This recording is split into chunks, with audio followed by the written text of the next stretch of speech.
बड़े बुजुर्गों की एक कहावत है कि यदि घर में सुख शांति है तो यहीं पर स्वर्ग है, और अगर घर में कलेश है, लड़ाई झगड़ा है, तो यहीं पर आदमी के लिए नर्क बन जाता है।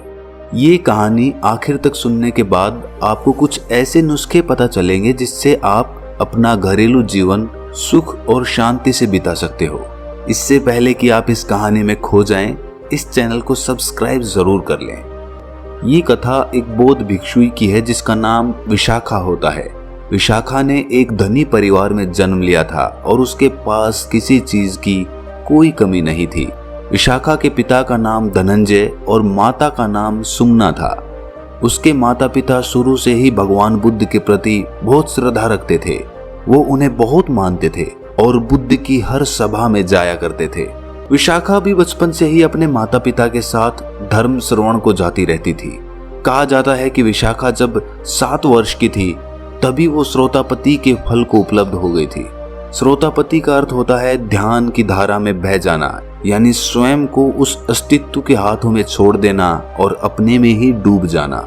मनुष्य तब आध्यात्म की यात्रा पर चल सकता है जब वो श्रोतापति को उपलब्ध हो जाए। ये मनुष्य के जीवन का बहुत महत्वपूर्ण पड़ाव होता है। मनुष्य के शरीर को 7 चक्रों में विभाजित किया जाए तो ये तीसरा महत्वपूर्ण मणिपुर चक्र होता है। पहले 2 चक्रों तक प्रकृति अपना काम करती है। मणिपुर, जिसे हिंदुओं ने सचमुच बहुत ही सुंदर नाम दिया है, वो सच में मणि है। वो मनुष्य के भीतर का भाग्य खोल देती है। मणि चक्र बंद होता है।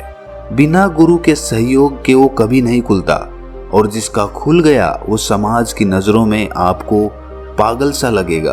आप उन्हें कहेंगे कि वो तो दीवाना सा हो गया है। बहुत छोटी सी उम्र में ही श्रोतापति उपलब्ध हुई विशाखा जब बड़ी हुई तो उसका विवाह श्रावस्ती निवासी मिगार श्रेष्ठी के पुत्र पुत्रवर्धन से हो गया। जब विशाखा की मायके से विदाई हो रही थी तब विदाई के समय धनंजय सेठ ने अपनी बेटी विशाखा को 10 बातें संकेतों में समझाई थी। सबसे पहली, घर की आग बाहर मत ले जाना। दूसरी, बाहर की आग घर में मत लाना। तीसरी, जो देता है उसको देना। चौथी, जो नहीं देता उसको मत देना। पांचवी, जो देता है उसको भी और जो नहीं देता उसको भी देना। छठी, सुख से बैठना। सातवीं, सुख से खाना। आठवीं, सुख से लेटना। 9वीं, अग्नि की परिचर्चा करना। 10वीं, कुल देवों की पूजा करना। और उस समय से ही पिता की बातों को गांठ बांधकर विशाखा ने अपने ससुराल में प्रवेश किया। उसे अपने पिता की दी हर शिक्षा याद थी। उस घर में भगवान का दिया हुआ वो सब कुछ था जो कुछ भी उसे चाहिए था, लेकिन फिर भी विशाखा को उस घर में एक कमी सी खलती रहती थी, और वो कमी थी भगवान की कमी। अब श्रावस्ती में रहकर भी कोई भगवान के प्रति श्रद्धा न रखे, ये भी किसी चमत्कार से कम नहीं है। कपिलवस्तु में रहने वाली विशाखा ने श्रावस्ती में विवाह इसीलिए किया था ताकि उसे वहां भगवान के दर्शन करने को मिल जाए। यहाँ भगवान का अर्थ है भगवान बुद्ध। इस कहानी में आप बार बार ये सुन रहे होंगे कि भगवान बुद्ध श्रावस्ती में विहरते थे। अपने जीवन के 40 वर्षों में से 25 से भी अधिक वर्ष श्रावस्ती में गुजारे। विशाखा के ससुराल का माहौल ना तो बुद्ध का विरोधी था और ना ही उनके अनुयायी जैसा।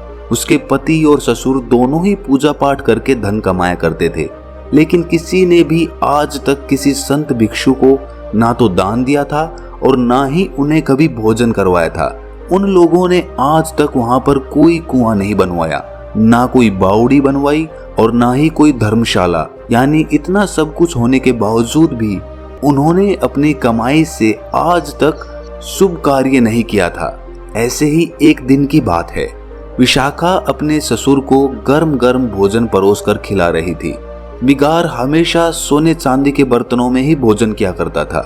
तभी वहां एक बौद्ध भिक्षु भिक्षा मांगने आ जाता है। विशाखा के मन में बौद्ध भिक्षु संघ के प्रति बचपन से ही अपार श्रद्धा थी, लेकिन वो ऐसे घर की बहू बनकर आ गई थी जहां बुद्ध के प्रति, उनके धम्म के प्रति व संघ के प्रति कोई आस्था नहीं थी। वो उनसे ज्यादा प्रभावित नहीं थे। तब उस भिक्षु को भिक्षा मांगते देखकर विशाखा को लगता है कि शायद उसके ससुर ने उस भिक्षु को नहीं देखा, इसीलिए वो थोड़ा किनारे पर हो जाती है ताकि वो उस भिक्षु को देख सके। कुछ देर बाद वो भिक्षु दोबारा भिक्षा मांगता है, लेकिन इसके बाद भी मिगार भिक्षु को देखकर अनदेखा कर देता है और भोजन करता रहता है और कोई प्रतिक्रिया नहीं देता। ससुराल में बिना ससुर की अनुमति के भिक्षु को दान देना भी ससुराल की अवमानना होती थी। तब सही समय और मौके का इंतजार करती विशाखा इस समय को चूकना नहीं चाहती थी। उसने बौद्ध भिक्षु की तरफ देखकर उससे कहा कि भिक्षु जी, आप और कोई घर देखिए, मेरे ससुर तो बासी भोजन खा रहे हैं, आप आगे जाओ। ये बात उसने इतने जोर से कही थी कि उसके ससुर के कानों तक पहुंच जाए। ससुर ने विशाखा की ये बात सुनी तो वो क्रोध से भर उठता है और अपनी बहू विशाखा को खूब भला बुरा सुनाने लगता है। मिगार विशाखा से कहता है कि तुम हमारे घर की वधू हो और सबके सामने हमारी ही बदनामी करवा रही हो, और घर आए भिक्षु को बिना भिक्षा दिए ही घर से वापस भेज देती हो। ये हमारी मर्यादा के खिलाफ है। मिगार विशाखा पर बहुत क्रोधित हो जाता है और क्रोध में आकर पंचायत और विशाखा के माता पिता को इकट्ठा कर लेता है। मिगार पंचायत में कहता है कि मेरी बहू ने मेरे कुल का अनादर किया है, उसने मेरे ही सामने मेरा ही अपमान किया है। उसने एक बौद्ध भिक्षु को ये कहकर घर से वापस भेज दिया कि मेरे ससुर तो बासी खाना खा रहे हैं, आप पंच लोग ही इसका फैसला करो और जो भी हर्जाना होगा मैं उसे मान लूंगा। मुझे मेरे बेटे को मेरी पुत्र वधू से तलाक करवाना है, इसके माता पिता भी यही हैं। इतना कहकर वो रोने लगता है। मिगार को रोता देख पंचायत ने विशाखा से पूछा कि बेटा, तुम सुशील हो, संस्कारी हो, उच्च कुल की हो, पढ़ी लिखी हो, क्या इसी मर्यादा से ये समाज चल सकता है जहां बहू अपने ससुर की सेवा करना तो दूर की बात, उनका मान सम्मान तक नहीं कर सकती।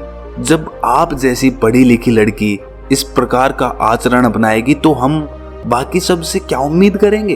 तुम बताओ, क्या तुमने सच में ऐसा कहा था कि मेरे ससुर तो बासी भोजन कर रहे हैं?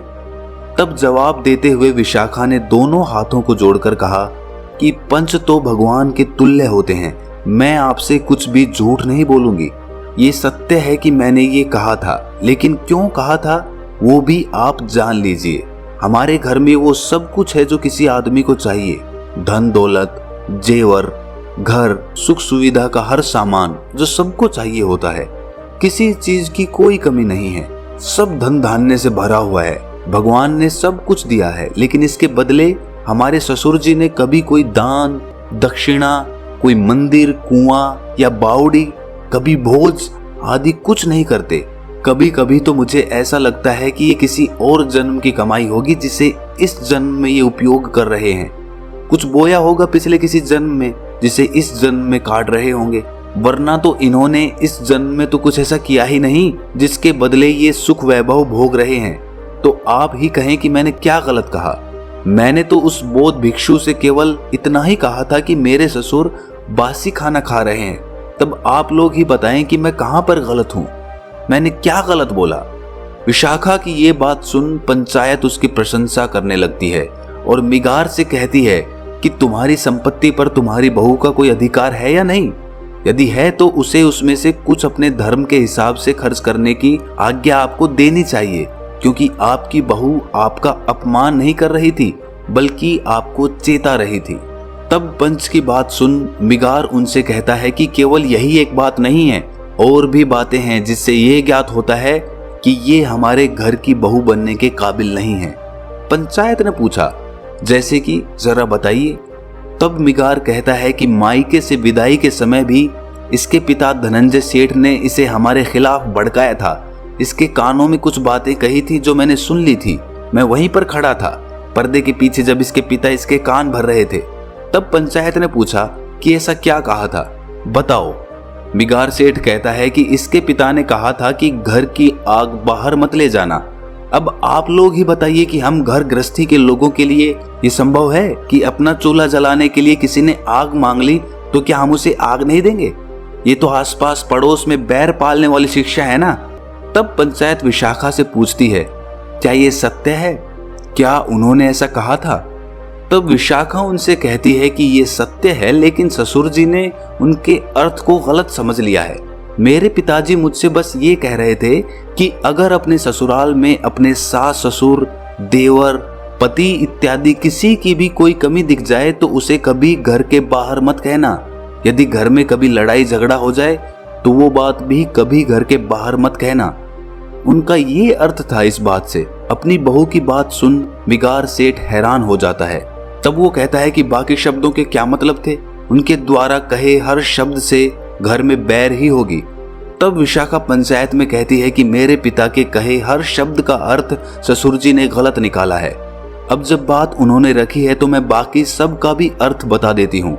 मेरे पिताजी ने बाकी संदेश में ये कहा था कि बाहर की आग कभी घर में मत लाना, अर्थात कि यदि मेरे ससुराल के किसी परिजन की कहीं कोई बुराई कर रहा हो और यदि तुम उसे सुन लो तो इस बात को भी घर में मत कहना। ये एक बड़ी आग होती है जिससे घर में समस्या पैदा होती है। उनके तीसरे और चौथे शब्द का अर्थ जो देता है उसको देना और चौथा जो नहीं दे उसे मत देना।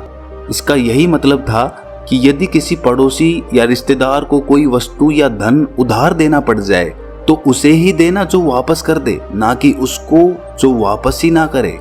उनके पांचवें शब्द यानी जो देता है उसको भी और जो नहीं देता है उसको भी देना। इसका मतलब ये था कि हमारे जीवन में कुछ रिश्ते ऐसे होते हैं जैसे बेटी दामाद, भांजा भांजी, भिक्षु साधु, इन्हें कभी कोई भी चीज वापस लेने के मन से नहीं देना, बल्कि ये सोचकर देना कि तुम्हें यहाँ बस देना है।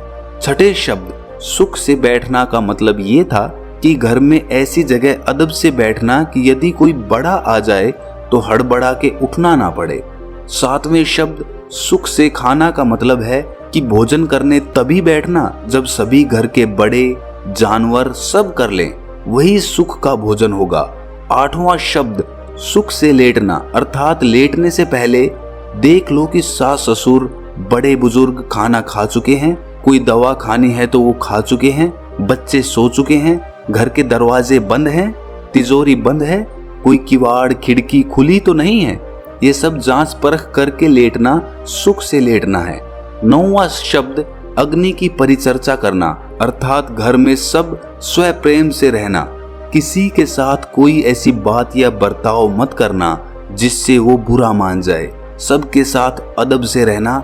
और आखिर में उन्होंने यही कहा था कि कुल देवों की पूजा करना, अर्थात सभी बड़े बुजुर्ग परिवार के सदस्य हो या बाहर के कोई भिक्षु, सबको पूजनीय समझना, उनकी जरूरतों का ध्यान रखना, भूल कर भी उनका अपमान मत करना। यही शिक्षा देकर मेरे पिताजी ने मुझे विदाई दी थी।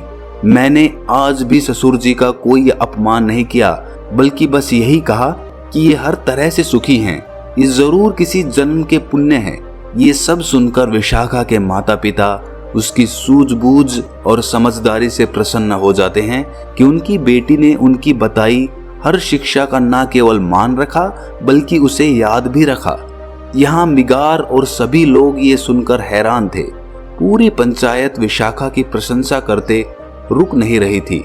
वहीं दूसरी तरफ इतना सुनकर मिगार की आंखों में पानी आ गया। उसने खड़े होकर कहा कि आज से विशाखा मेरी बहू बाद में और गुरु पहले है, और इसे पूरा अधिकार है कि वो अपने हिसाब से जो धन चाहे उसे खर्च करे। इसके बाद सब अपने घर लौट जाते हैं और घर जाकर मिगार विशाखा से ये कहता है कि क्यों ना कल हम सबको भोजन पर आमंत्रित करें। विशाखा कहती है कि ये तो नेक ख्याल है, और वो अगले दिन सभी संतों को भोजन के लिए आमंत्रित करती हैं। भोजन के उपरांत मिगार ने भगवान के उपदेश सुन उनकी दीक्षा ले ली और बाद में वो भगवान का प्रिय शिष्य कहलाया गया। विशाखा ने श्रावस्ती में एक विहार का निर्माण करवाया। ऐसा कहा जाता है कि उस समय उसमें 20 करोड़ स्वर्ण मुद्राएं लगी थी। वो 1000 भिक्षुओं के रहने का 5 मंजिला विहार था, जिसके अवशेष आज भी श्रावस्ती में देखे जा सकते हैं। कहा जाता है कि विशाखा भगवान बुद्ध की प्रमुख उपासिका में से एक थी, जो भगवान के जीते जी बुद्धत्व को उपलब्ध हो गई थी। श्रावस्ती नगर की विशाखा उन बौद्ध भिक्षुओं में से एक थी जिन्होंने बिना घर को त्यागे संसार में रहकर सभी सुख वैभव को जीकर ध्यान को उपलब्ध हो गई। तो ध्यान को उपलब्ध होने के लिए आपको घर गृहस्थी त्यागने की जरूरत नहीं है।